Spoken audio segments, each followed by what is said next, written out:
ಎಲ್ರಿಗೂ ನಮಸ್ಕಾರ, welcome back to the channel. Name is Madhu. ಒಂದು ವಾರ ಆಯಿತಾ ದರ್ಶನ್ ಅವ್ರದ್ದು ಕೊಲೆ ಆರೋಪ ಬಂದು, ರೇಣುಕಾಸ್ವಾಮಿ ಕೊಲೆ ಆಗಿ ಇದೆಲ್ಲ ರಗಳೆ ಸ್ಟಾರ್ಟ್ ಆಗಿ ಒಂದು ವಾರ ಆಯಿತು. ಟುವರ್ಡ್ಸ್ 10 days ಹೋಗ್ತಾ ಇದೆ.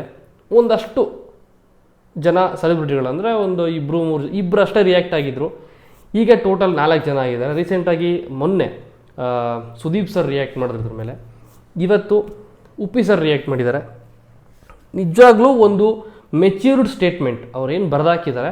ಎಕ್ಸಾಕ್ಟ್ಲಿ ಎಸ್, ಹೌದು. ಯಾಕೆ ಅಂತಂದರೆ ಎಲ್ಲರಿಗೂ ಒಂದು ಡೌಟ್ ಇದ್ದೇ ಇರುತ್ತೆ, ಏನಾಯಿತು ದರ್ಶನ್ಗೆ, ಏನಾಯಿತು ಅವ್ರ ಜೊತೆ ಇದ್ದವ್ರಿಗೆ, ಏನಾಯಿತು ಕೇಸ್ ಎಲ್ಲಿ ಗಂಟೆ ಬಂತು, ಎಲ್ಲಿ ಗಂಟೆ ಇನ್ವೆಸ್ಟಿಗೇಟ್ ಆಗಿದೆ, ಏನೇನು ಸಾಕ್ಷಿ ದೊರಕಿದೆ, ಇದು ನೆಕ್ಸ್ಟ್ ಏನಾಗುತ್ತೆ, ಇದು ಏನು ಆಗಬಹುದು ಅಥವಾ ಯಾವ ಹಂತದಲ್ಲಿದೆ, ಮುಂದಕ್ಕೆ ಯಾವ ಹಂತಕ್ಕೆ ಹೋಗ್ಬೋದು ಅನ್ನೋಂಥದ್ದು ಏನೂ ಯಾರಿಗೂ ಐಡಿಯಾ ಇಲ್ಲ. ಉಪ್ಪಿ ಸರ್ ತುಂಬಾ ಮೀನಿಂಗ್ಫುಲ್ಲಾಗಿ ಹಾಕಿದ್ದಾರೆ. ಸಾರ್ವಜನಿಕ ವ್ಯಕ್ತಿಯಾಗಿರೋದ್ರಿಂದ ದರ್ಶನ್ ಅವರು ಸಾರ್ವಜನಿಕವಾಗಿಯೇ ಎಲ್ಲ ಎನ್ಕ್ವೈರಿಗಳು, ಇನ್ವೆಸ್ಟಿಗೇಷನ್ಗಳು ನಡಿಬೇಕು. ಅಂದರೆ ಅವರು ಒತ್ತಾಯ ಮಾಡ್ತಾ ಇರೋದು ಯಾಕೆ ಲೈವ್ ಸ್ಟ್ರೀಮ್ ಮಾಡಬಾರ್ದು ಒಂದು ಟೈಮಲ್ಲಿ, ಅಂದರೆ ಒಂದು ಹಳೆ ಕಾಲದಲ್ಲಿ ಕೇಸಲ್ಲಿ ಏನೇ ಒಂದು ಬೆಳವಣಿಗೆ ಆದರೂ ಕೂಡ ಅದನ್ನು ಬರೆದಿಡ್ತಾ ಇದ್ರಂತೆ. ಬರೆದು ಪತ್ರಿಕೆ ಕೊಡೋದು ಅಥವಾ ಟಿ ವಿ ಮಾಧ್ಯಮಕ್ಕೆ ಕೊಡೋದು, ಅವರು ಬರೆದು ಕೊಟ್ಟಿರೋದನ್ನು ಟಿ ವಿ ಮಾಧ್ಯಮಗಳಲ್ಲಿ ಹೇಳೋದು, ಈ ರೀತಿ ಆಗಿತ್ತು ಓದ್ಬಿಟ್ಟು. ಈಗ ಅದೆಲ್ಲ ಬೇಕಾಗಿಲ್ಲ. ಎಷ್ಟು ಫಾಸ್ಟ್ ಇದೆ ಟೆಕ್ನಾಲಜಿ ಇವತ್ತು ಅಂತಂದರೆ, ಕೂತಿದ್ದ ಜಾಗದಲ್ಲಿ ಇಲ್ಲಿಂದ ಯಾವುದೋ ದೇಶಕ್ಕೆ ನಾವು ತಲುಪಿಡ್ಬೋದು within a second, fraction of ಸೆಕೆಂಡಲ್ಲಿ.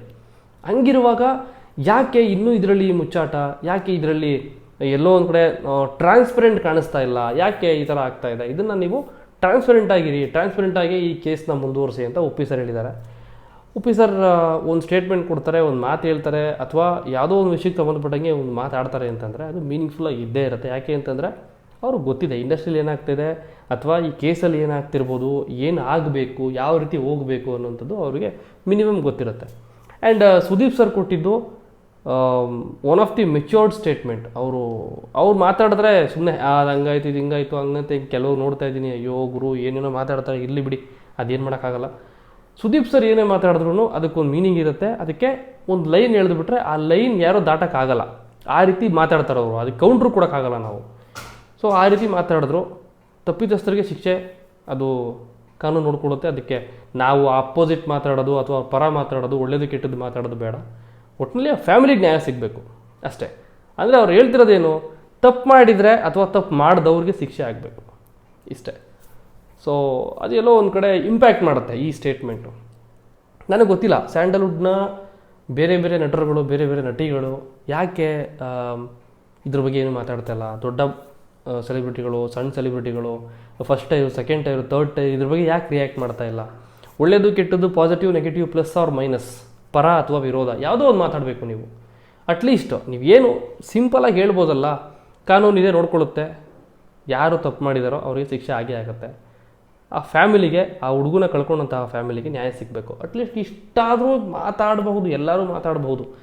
ಈಗ ಒಂದು ಟೀಸರು, ಟ್ರೈಲರು ಲಾಂಚ್ ಅಂತ ಬಂದಾಗ, ಒಂದು ಸಿನಿಮಾಗೆ ಮುಹೂರ್ತ ಮಾಡಬೇಕು ಅಂತ ಬಂದಾಗ, ಪೋಸ್ಟರ್ ರಿಲೀಸ್ ಮಾಡಬೇಕಂತ ಬಂದಾಗ, ಸಾಂಗ್ ರಿಲೀಸ್ ಮಾಡಬೇಕಂತ ಬಂದಾಗ, ಟ್ರೈಲರ್ ರಿಲೀಸ್ ಮಾಡಬೇಕಂತ ಬಂದಾಗ, ಇದಕ್ಕೆಲ್ಲದಕ್ಕೂ ದರ್ಶನ್ ಅವ್ರು ಬೇಕಾಗಿತ್ತು.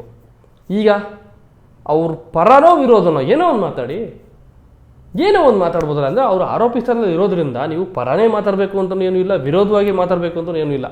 You can give any kind of statement. ತಪ್ಪು ಮಾಡಿದ್ರೆ ಶಿಕ್ಷೆ ಆಗಲಿ ಗುರು.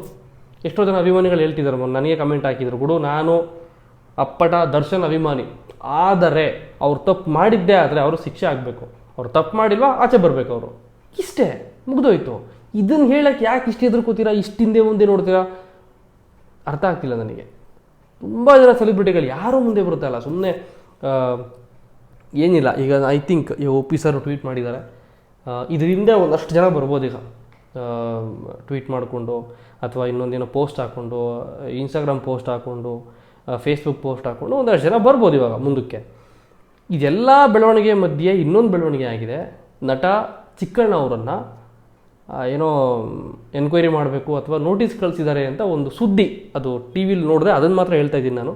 ನೋಟಿಸ್ ಕಳಿಸಿದ್ದಾರೋ ಅಥವಾ ಅರೆಸ್ಟ್ ಮಾಡಬೇಕು ಅನ್ನೋ ಒಂದು ಸುದ್ದಿ ಇದೆಯೋ, ಅಥವಾ ನೋಟಿಸ್ ಕಳಿಸ್ಬೇಕು ಅಂತ ಚಿಂತನೆಯಲ್ಲಿದ್ದಾರೋ ಅದು ನನಗೆ ಗೊತ್ತಿಲ್ಲ. ಇಲ್ಲಿ ನಾನೇನೇ ಮಾತಾಡಿದ್ರು ಟಿ ವಿಲಿ ಬಂದಂಥ ಸುದ್ದಿ, ಅಥವಾ ನನಗೆ ನ್ಯೂಸ್ ರಿಪೋರ್ಟರ್ಗಳು ನನಗೆ ಟಚ್ಚಲ್ಲಿರುವಂಥವ್ರು ಹೇಳಿದಂಥ ಸುದ್ದಿ, ಅಥವಾ ನ್ಯೂಸ್ ಪೇಪರಲ್ಲಿ ನೋಡಿದ ಸುದ್ದಿ ನಾನು ಹೇಳ್ಬೋದು ಅಷ್ಟೇ. ಯಾಕೆಂದರೆ ನಾನು ಡಿಪಾರ್ಟ್ಮೆಂಟ್ ಒಳಗಡೆ ಆಗಲಿ ಅಥವಾ ಪೊಲೀಸ್ನವ್ರಿಗೆ ಫೋನ್ ಮಾಡಿ ಏನಾಯ್ತು ಸರ್ ಅಂತೆಲ್ಲ ಕೇಳೋ ಅಂಥ ಇದರಲ್ಲಿಲ್ಲ. ಅದು ಕೇಳೋಕ್ಕೂ ಆಗಲ್ಲ. ಯಾರು ಹೇಳೋದು ಇಲ್ಲ. ನೀವು ಯಾರೇ ಎಷ್ಟೇ ದೊಡ್ಡ ಪ್ರಭಾವಿ ವ್ಯಕ್ತಿ ಆಗಿದ್ಕೊಂಡು ನೀವು ಫೋನ್ ಮಾಡಿದ್ರಿ ಅಂದ್ಬಿಟ್ಟು ನಿಮ್ಗೆ ಯಾರು ಹೇಳ್ಬಿಡೋದಿಲ್ಲ, ಆದಷ್ಟು ಸುಲಭ ಅಲ್ಲ. ಓಕೆ, ಚಿಕ್ಕಣ್ಣ ಅವರು ಏನೋ Stony Brooke resto bar RR ನಗರಲ್ಲಿದೆ, ಅದು ಅಲ್ಲಿ ಕೊಲೆ ಆಗಿದ್ದ ದಿವಸ ಅವತ್ತು ರಾತ್ರಿ ಒಂದು ಪಾರ್ಟಿ ಮಾಡಿದ್ರಂತೆ. ಯಾರು ಆ ಹುಡುಗನ ಹೊಡೆದ್ರಲ್ಲ, ದರ್ಶನ್ ಅವರು ಇದ್ರೋ ಏನೋ ನನಗೆ ಗೊತ್ತಿಲ್ಲ ಕ್ಲಿಯರಾಗಿ. ಯಾರ್ಯಾರು ಈ ಗುಂಪಲ್ಲಿ ಇದ್ರಲ್ಲ, ಈ ಗುಂಪಲ್ಲಿ ಇದ್ದವ್ರ ಜೊತೆ ಏನೋ ಪಾರ್ಟಿ ಮಾಡಿದ್ದಾರಂತೆ ಸುದ್ದಿ. ಸೊ ಹೀಗಿದೆ. ಆಮೇಲೆ ಇನ್ನೂ ಒಂದು ಅಪ್ಡೇಟು, ಫಸ್ಟು ಕೊಲೆ ಆದಾಗ 7-8 ಜನ ಅಂತಂದರು, 4-5 ಜನ ಬಂದು ಅಪ್ರೂವರ್ ಆದರು ಅಂತ ಹೇಳಿದ್ರು. ಆಮೇಲೆ 13 ಜನಕ್ಕೂ ಹೋಯಿತು, 14 ಜನಕ್ಕೂ ಹೋಯಿತು. ಈಗ ಬರ್ತಿರುವಂಥ ಅಪ್ಡೇಟ್ನ ಪ್ರಕಾರ 18ರಿಂದ 19 ಜನ ಆರೋಪಿಗಳು ಈ ಗ್ರೂಪಲ್ಲಿ ಇದ್ದಾರಂತೆ. ಅದು ಎಷ್ಟು ಜನ ಸೇರಿ ಒಬ್ಬನ ಮೇಲೆ ಕೈ ಹಾಕಿದ್ರೆ ಗುರು ಅಂತ ತುಂಬ ಜನ ಇಂಟರ್ನೆಟ್ಟಲ್ಲಿ ಕಮೆಂಟ್ ಮಾಡ್ತಾ ಇದ್ದಾರೆ, ಮತ್ತು ನ್ಯೂಸಲ್ಲೂ ಬರ್ತಾ ಇದೆ. ಗೊತ್ತಿಲ್ಲ ಗುರು ಮುಂದಕ್ಕೆ ಏನಾಗುತ್ತೋ ಏನೋ ಎತ್ತೋ. ಬೇಲ್ ಸಿಗುತ್ತಾ ಸಿಗಲ್ವಾ ಅನ್ನೋ ಒಂದು ವಿಚಾರನೇ ತುಂಬ TV ಚಾನಲ್ಗಳು ತೋರಿಸ್ತಾ ಇದ್ದಾರೆ. ಕೆಲವ್ರು ಹೇಳ್ತಾರೆ ಬೇಲ್ ಸಿಗೋದೇ ಡೌಟು, ಸಿಗೋದೇ ಇಲ್ಲ, ಶಿಕ್ಷೆ ಆಗೇ ಆಗುತ್ತೆ. ತಪ್ಪು ಮಾಡಿದರೆ ಶಿಕ್ಷೆ ಆಗೇ ಆಗುತ್ತೆ, ಅದು ಬೇರೆ ವಿಷಯ.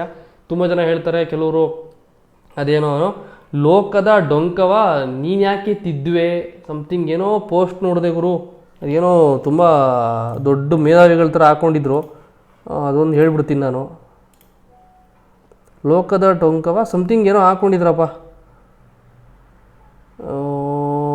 ಇಲ್ಲೆಲ್ಲೋ ಇರಬೇಕದು.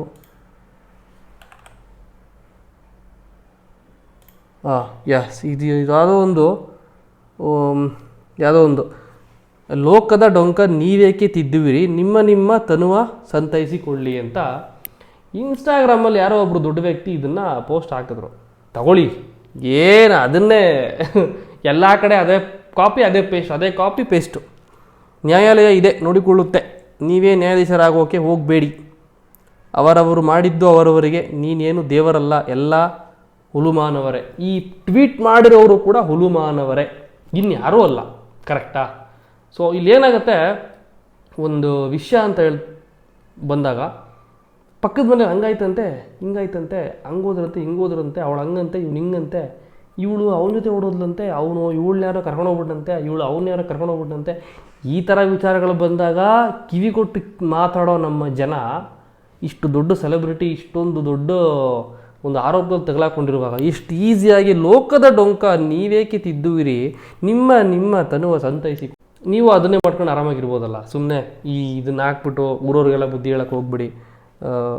I think it doesn't mean, ಇನ್ನೇನು ಅರ್ಥ ಇಲ್ಲ ಇದಕ್ಕೆ. ಈ ಪೋಸ್ಟ್ಗೆ ಏನೂ ಅರ್ಥ ಇಲ್ಲ ನನ್ನ ಕೇಳಿದ್ರೆ, ನಾನು ಓಪನಾಗಿ ಹೇಳ್ತೀನಿ. ಇಷ್ಟಿತ್ತು ಈಗ ವಿದ್ಯಮಾನ ಏನು ನಡೀತಾ ಇದೆ ಅದು ವಿಚಾರಗಳ ಬಗ್ಗೆ. ನಿಮ್ಗೇನು ಅನಿಸುತ್ತೆ ದಯವಿಟ್ಟು ಕಮೆಂಟ್ ಮಾಡಿ ತಿಳಿಸಿ. ಮತ್ತು ಇನ್ನೊಂದು ವಿಷಯ, ನಿನ್ನೆ ದರ್ಶನ್ ಅಭಿಮಾನಿಗಳು ಸಹಾಯ ಮಾಡ್ತಾರಾ ಅಂತ ರೇಣುಕಾ ಸ್ವಾಮಿಯವರ ಮಡದಿ ಸಹನಾ ಅವರ ಒಂದು ಅಕೌಂಟ್ ನಂಬರ್ ಹಾಕಿದ್ದಕ್ಕೆ ಆ ವಿಡಿಯೋಗೆ ರೆಸ್ಪಾನ್ಸ್ ಜಾಸ್ತಿ ಬಂದಿಲ್ಲ, ಹಳೆ ವಿಡಿಯೋಗೆ ರೆಸ್ಪಾನ್ಸ್ ಜಾಸ್ತಿ ಬಂದಿದೆ. ಆ ವಿಡಿಯೋದ ಹಳೆ ವಿಡಿಯೋದಲ್ಲೇ ಇನ್ನೂ ಜಾಸ್ತಿ ಕಮೆಂಟ್ ಮಾಡ್ತಾ ಇದ್ದೀರಾ. ಹೊಸ ವಿಡಿಯೋಗೆ ಬಂದು ನೋಡಿ ಅಕೌಂಟ್ ನಂಬರ್ ಹಾಕಿದ್ದೀನಿ, ಅದರಲ್ಲಿ ಅಕೌಂಟ್ ನಂಬರ್ ಹೋಗ್ಬಿಟ್ಟು ನೀವು ಕೈಲಾದಂಥ ಸಹಾಯ ಮಾಡ್ಬೋದು.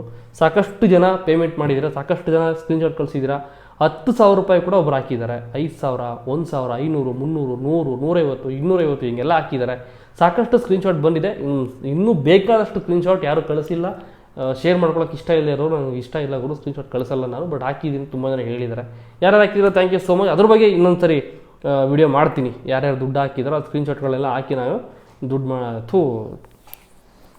ಆ ಸ್ಕ್ರೀನ್ಶಾಟ್ಗಳೆಲ್ಲ ಹಾಕಿ ನಾನು ಮತ್ತೆ ಇನ್ನೊಂದು ವಿಡಿಯೋ ಮಾಡ್ತೀನಿ. ಅಲ್ಲಿ ಗಂಟ ಇನ್ನೊಂದು ಸರಿ ಸಿಗೋಣ ಅಂತ ಹೇಳ್ತಾ ಕಮೆಂಟ್ ಮಾಡಿ ಸಿಗೋಣ. Thank you.